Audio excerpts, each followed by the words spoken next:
Hi friends, আমরা আজকে একটা জায়গায় যাচ্ছি। তো আমি রেডি হয়ে গেছি। তো চলো, যাওয়ার পথে দেখা হচ্ছে তোমাদের সাথে।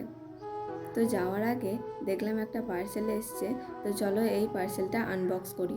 এটা এসেছিল মিশো থেকে। আমি একটা কানের জন্য হেডফোন অর্ডার দিয়েছিলাম। তো দেখো কেমন লাগছে।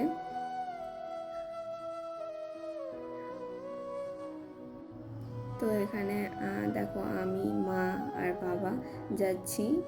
আমরা যাচ্ছি গাদিয়ারায়। তো দেখো বলতে বলতে আমরা শ্যামপুর চলে এসেছি।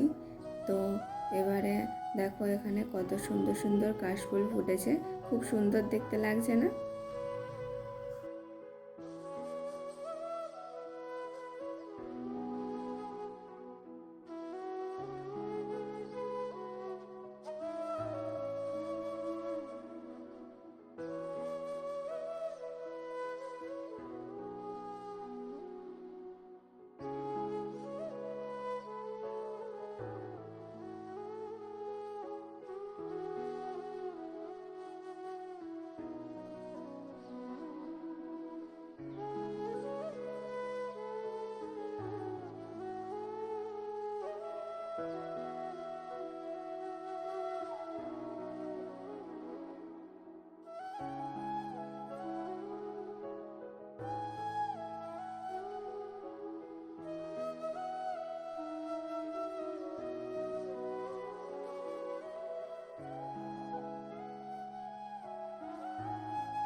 তো দেখো আমরা গাদিয়ারায় পৌঁছে গেছি।